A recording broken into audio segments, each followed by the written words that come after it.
Kali ini aku mau sharing cerita atau curhat tentang gimana sih pada mulanya aku suka drama Korea. Sebenarnya nggak suka-suka banget sih, tapi menurut aku drama Korea tuh menggambarkan salah satu atau kisah cinta, kisah persahabatan misalkan, atau kisah keluarga yang itu nyentuh banget gitu loh kepada para penontonnya.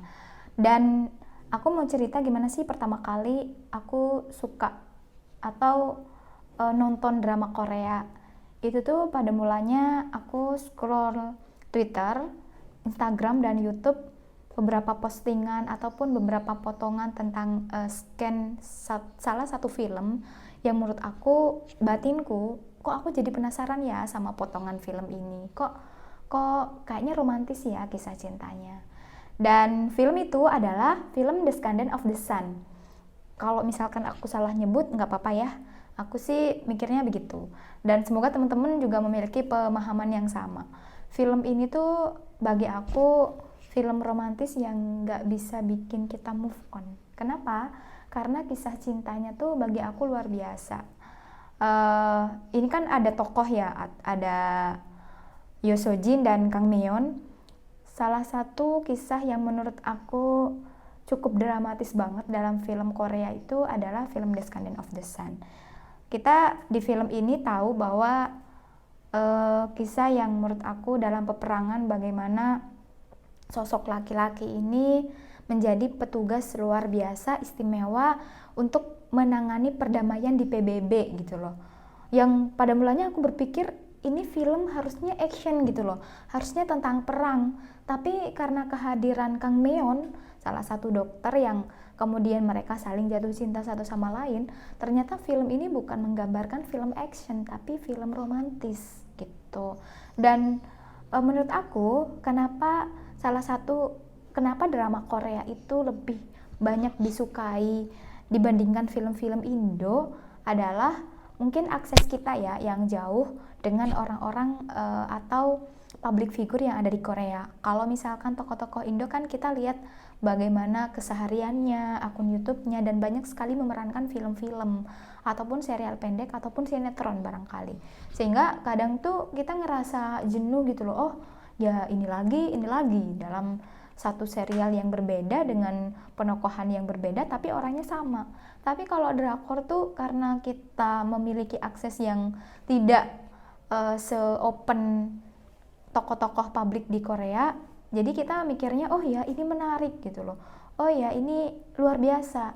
Dan salah satu alasan lainnya adalah drama Korea tuh kadang sisi romantisme, kemudian penokohannya itu sangat mendalam gitu loh.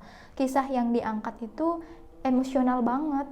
Aku nggak tahu ya, ini penilaian aku sebagai penonton dan barangkali tentu ini subjektif banget. Teman-teman pasti punya opini yang berbeda dibandingkan dengan aku.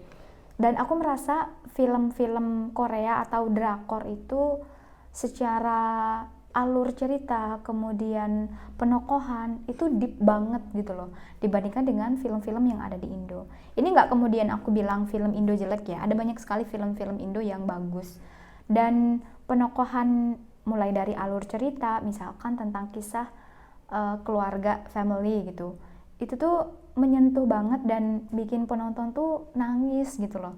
Atau barangkali penontonnya aja yang lebay, itu opini yang masing-masing punya opini gitu. Dan ada banyak sekali drakor ceritanya tuh yang yang dicontoh oleh film-film Indo. Tapi menurut aku ya masih lebih bagus drama aslinya gitu loh, yang ori. Dan penilaian aku tentang film-film drakor itu pertama ya karena penokohan, alur cerita itu kuat banget. Kedua, karena tokohnya kita tidak bisa akses secara publik, dalam artian kita tidak bisa bertemu secara intens kayak misalkan kalau tokoh-tokoh di Indo kan kita bisa ketemu di Jakarta misalkan atau di tempat perbelanjaan. Tapi kalau tokoh-tokoh Korea kan enggak ya. Kemudian yang selanjutnya, film Descendant of the Sun ini menjadi salah satu film pertama kali kenapa aku suka Korea. Dan pasti teman-teman punya cerita berbeda ketika suka sama drakor. Dan kalian bisa share cerita kalian di kolom komentar ya. dan kita akan terus berbagi tentang drama-drama Korea, review film yang menurut aku bagus dan ada banyak sekali pembelajaran yang bisa kita ambil dari salah satu atau film-film drakor yang sudah tayang. Teman-teman bisa request di kolom komentar. Sampai jumpa. 시간을 되돌리면